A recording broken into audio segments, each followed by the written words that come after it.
What's up, everybody? Welcome back to the channel. We've got one game on the slate that I really want to focus on because it's one of those spots where the line looks strong at first glance, but once you start digging into the matchup, there are a couple of angles that really stand out. Tonight we've got the Toronto Tempo taking on the Indiana Fever.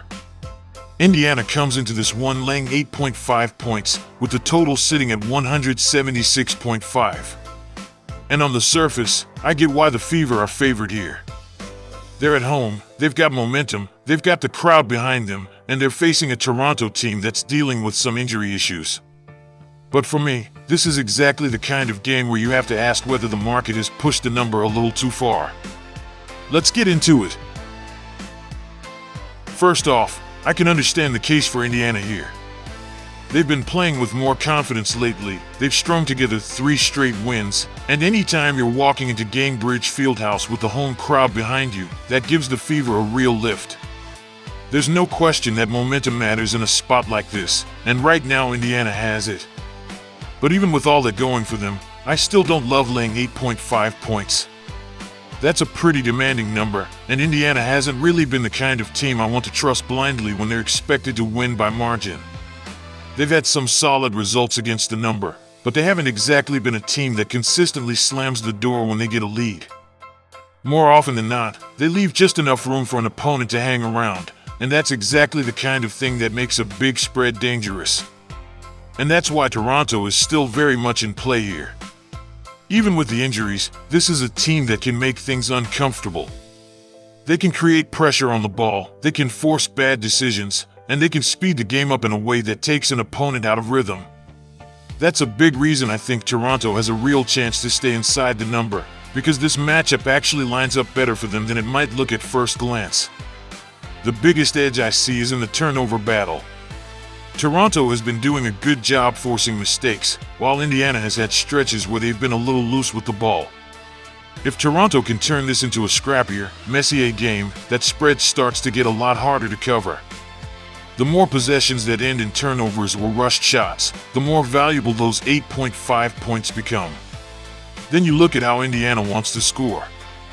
They like to live from 3, they want to get downhill, and they want to put pressure on the rim. That's a problem for a lot of teams, but Toronto's defense is pretty well equipped to deal with it. They've been solid against perimeter shooting, especially from above the break, and they've also held up reasonably well in the paint. So if Toronto can take away the cleaner looks from outside and make Indiana work through traffic inside, that's a big step toward keeping this game close. I also like Toronto's ability to run in transition. They're not a team that wants to grind everything out in the half court if they don't have to. If the game opens up, they're willing to push the pace and take advantage of quick hitting opportunities. That matters here because Indiana has shown some vulnerability when it comes to stopping fast break points, and if Toronto can turn a few turnovers or long rebounds into easy buckets, they can keep themselves right there. So when I put all of that together, my best pick is Toronto plus 8.5 points starts to make a lot of sense.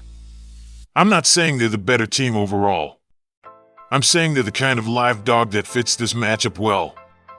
The styles line up in a way that gives them a legitimate path to stay competitive, and when you're getting more than a full 2 possessions with a team that can pressure the ball, force mistakes, and run when needed, that's the kind of spot I want to be on. Now as far as the total goes, I actually lean over 176.5. And honestly, I was a little surprised this number wasn't even higher. This feels like a pace game to me. Toronto wants to run, Indiana wants to run, and when both teams are willing to play fast, that usually creates a lot of possessions and a lot of scoring chances. Indiana has been one of the fastest-paced teams in the league for most of the season, and Toronto is not going to be the team that slows them down. In fact, Toronto is probably going to lean into that tempo more than people realize because they know they can create offense in transition too. That's the biggest reason I like the over here. If the game speed gets cranked up early, both teams can get into rhythm quicker, and that makes 176.5 very reachable. Indiana's defense has also shown some cracks in transition and in the paint, which opens the door for Toronto to put up points without having to grind every possession out in the half court. So even if Indiana controls stretches of the game, I still think there's enough pace and enough shot volume to get this one moving toward the over. So my lean here is over 176.5 points. Now for the player prop. The first name that stands out to me is Julie Allemand over 6.5 points.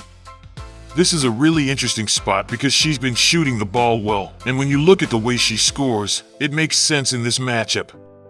A good chunk of her scoring comes from above the break threes, and that's a shot profile that can work here if Indiana gives her any room. She's been in good recent form, and if Toronto is going to keep this game competitive, she may need to continue being aggressive offensively. I like the plus money angle here if you can still get it. The matchup also isn't bad.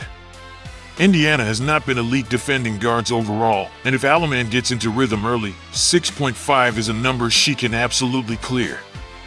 So if I'm picking one prop from Toronto, Julie Allemand over 6.5 points is my favorite. The other player prop I'd keep an eye on is Sophie Cunningham over 7.5 points. This is another one that looks pretty reasonable based on recent form. She's been scoring at a solid clip, and she has a way of finding points in a few different areas. Even though Toronto has been decent defending the perimeter, Sophie can still get to her spots and produce enough offense to make this line live. The thing I like about this prop is that it doesn't require some crazy outlier game. She just needs a solid night. If the pace is up, if the game stays competitive, and if Indiana keeps rotating offense through multiple options, she has a path to getting there. So that's another prop I think is worth a look. So if I had to simplify the board, here's how I'd play it. Toronto plus 8.5. Over 176.5. Julie Allemand over 6.5 points. Sophie Cunningham over 7.5 points. That's the kind of game this feels like to me, a fast-paced matchup where Toronto can stay in it longer than the spread suggests, and where the scoring environment should be strong enough to support the over.